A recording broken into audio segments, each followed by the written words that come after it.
Kepala Staf Angkatan Darat Jenderal Dudung Abdurrahman akan memproses hukum prajurit TNI Angkatan Darat yang terlibat penganiayaan supporter di Kanjuruhan, Malang. Komitmen ini disampaikan Jenderal Dudung setelah menjenguk korban kericuhan di Stadion Kanjuruhan di Rumah Sakit Saiful Anwar, Malang. Jenderal Dudung bilang akan menunggu hasil temuan tim TGIPF soal keterlibatan prajurit TNI dalam kericuhan tersebut.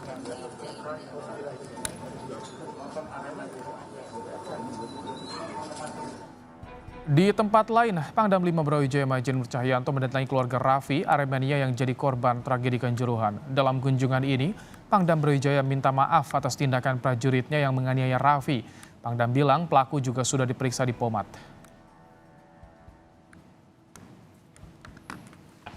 Jadi itu saya datang ke sini untuk meminta maaf kepada Adik Raffi khususnya dan keluarga atas tindakan yang dilakukan oleh anggota kami. Kami minta maaf dan kami memastikan bahwa anggota kami sekarang dalam proses pemeriksaan di POM. Kemudian yang kedua, saya ingin memastikan kondisi Adik Raffi sekarang seperti apa. Lebih lengkap soal perkembangan pengusutan kasus tragedi Kanjuruhan kita tanyakan pada jurnalis Kompas TV Alvania Rizky di Polres Malang Kota. Selamat petang, Alva. Terkait dengan tragedi Kanjuruhan, selain polisi, Alva yang sudah diperiksa, bagaimana dengan pemeriksaan prajurit TNI yang diduga menganiaya supporter? Ya, kalau disebutkan update-nya atau kabar terbarunya dari Jenderal TNI Dudung Abdurrahman, Kepala Staf Angkatan Darat, itu menyebutkan bahwa ia akan terus memeriksa prajuritnya yang terlibat dalam tragedi Stadion Kanjuruhan. Seperti apa keterlibatannya, sejauh apa keterlibatannya. Walaupun menurut Panglima TNI Jenderal Andika Perkasa sampai saat ini sudah ada 5 orang prajurit yang sudah diperiksa untuk kemudian diketahui apakah ia memang terlibat dalam kekerasan yang dilakukan di Stadion Kanjuruhan. Karena baru-baru ini memang sempat viral begitu video dari prajurit TNI AD yang kemudian melakukan kekerasan kepada Aremania, dan hal ini yang kemudian didalami apakah ada saksi-saksi terkait atau prajurit-prajurit TNI lain yang kemudian melakukan pelanggaran dengan melakukan kekerasan kepada para Aremania. Selain melakukan pendalaman begitu terhadap prajurit TNI atau pemeriksaan terhadap prajurit TNI, Jenderal Dudung Abdurrahman juga menjenguk pasien yang ada di Rumah Sakit Saiful Anwar Kota Malang untuk mengetahui kondisi terkininya dan juga menuju ke rumah duka dari salah satu korban meninggal dunia Stadion Kanjuruhan yang berada di kawasan Kelurahan Kauman, Kota Malang. Dan untuk pernyataan lebih lengkapnya, berikut pernyataan dari Jenderal Dudung Abdurrahman, Kepala Staf Angkatan Darat. Apabila ada anggota yang melakukan tindakan kekerasan, kita akan proses hukum tentunya sesuai dengan tim yang nanti akan dikeluarkan dari TGIPF untuk melihat sejauh mana keterlibatan.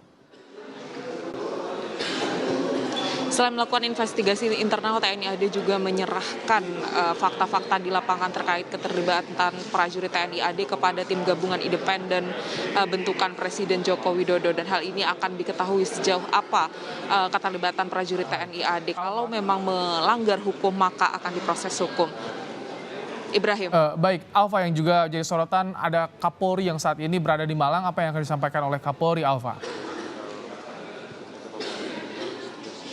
Ya, keberadaan atau kehadiran Kepala Kepolisian Republik Indonesia di Kota Malang ini untuk kemudian memberikan update terkini dari investigasi yang dilakukan oleh Kepolisian Republik Indonesia. Apakah ini terkait dengan penetapan tersangka atau hal lainnya? Karena memang sampai saat ini untuk investigasi pidana dari kerusuhan Stadion Kanjuruhan ini sudah mencapai titik penyidikan. Artinya akan segera ada tersangka yang akan ditetapkan oleh Bareskrim Polri selaku pihak yang sedang menginvestigasi kasus kerusuhan Stadion Kanjuruhan, di mana untuk saat ini sudah ada 35 saksi yang diperiksa secara pidana terkait dengan pasal 359 dan juga 360, yaitu kelalaian yang menyebabkan orang lain meninggal dunia dan juga kelalaian yang menyebabkan luka berat. Dan hal ini yang kemudian didalami. Selain itu, tim investigasi Polri juga sudah memeriksa begitu puluhan titik CCTV yang berada di pintu 9, 10, 12 dan juga 13, di mana 6 titik pintu ini yang menjadi salah satu titik terbanyak jatuhnya korban dari Stadion Kanjuruhan pada 1 Oktober 2022 lalu. Secara pidana hal itu yang kemudian diperbarui, sedangkan secara etik Kepolisian Republik Indonesia juga sudah memeriksa 31 anggota Polri yang terduga melanggar etik pada malam tragedi Stadion Kanjuruhan, dan nantinya langkah selanjutnya ini harus akan ditentukan oleh Divpropam Polri dan juga Irwasum, apakah akan dilakukan sidang etik untuk menentukan sanksi apa yang akan dijatuhkan kepada anggota Kepolisian Republik Indonesia. Yang pasti seperti pesan Presiden, usut tuntas. Kasus ini harus segera diusut tuntas dan harus ada yang bertanggung jawab terhadap tragedi Stadion Kanjuruhan pada 1 Oktober 2022 lalu.